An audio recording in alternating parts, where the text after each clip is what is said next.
C'est le soir du Vendredi Saint, et dans le Saint-Sépulcre, les liturgies sont loin d'être terminées. Bien au contraire, c'est précisément pendant cette nuit qu'on ressent au cœur de la ville sainte un climat d'attente très particulier. Les fidèles sont venus en grand nombre à la basilique pour suivre une célébration spéciale animée par les franciscains. Le cortège funèbre qui suit les anciennes représentations médiévales est une tradition populaire dans le monde entier, mais à Jérusalem, dans la basilique de la Résurrection, elle est vécue sur place, c'est-à-dire là même où s'est accompli ce qu'elle représente. La procession débute avec des chants tristes et solennels, et elle s'arrête aux chapelles de la basilique jusqu'au calvaire, où l'on annonce en diverses langues les évangiles qui racontent les dernières heures et les souffrances du Seigneur.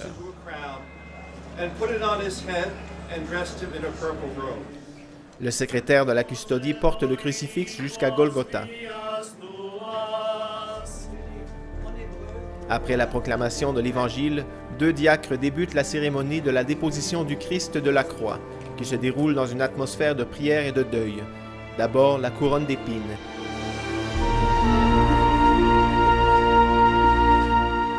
Et puis les clous qui tenaient Jésus sur la croix.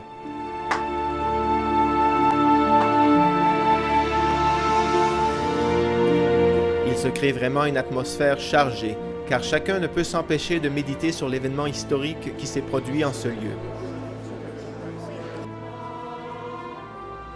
En procession, on porte l'effigie du Christ crucifié qui est mis sur la pierre de l'onction. Ici, le Père Custode verse des huiles et parfums sur la statue, commémorant le texte raconté par les évangélistes. Après cela, Joseph d'Arimathée demanda à Pilate la permission de prendre le corps de Jésus, et Pilate le permit. Nicodème vint aussi. Ils prirent le corps de Jésus et l'enveloppèrent de linge, avec les aromates, comme c'était la coutume d'ensevelir chez les Juifs.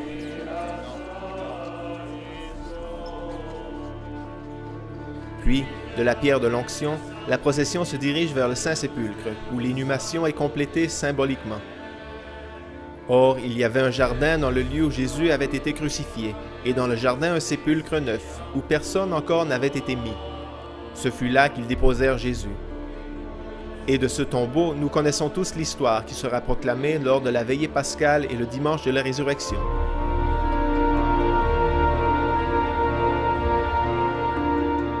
Ceux qui ont participé à cette célébration quittent en silence, après avoir impressionné dans leur esprit et cœur ces images poignantes et fortes, pleins d'espoir et de gratitude envers un Dieu qui a donné sa vie par amour.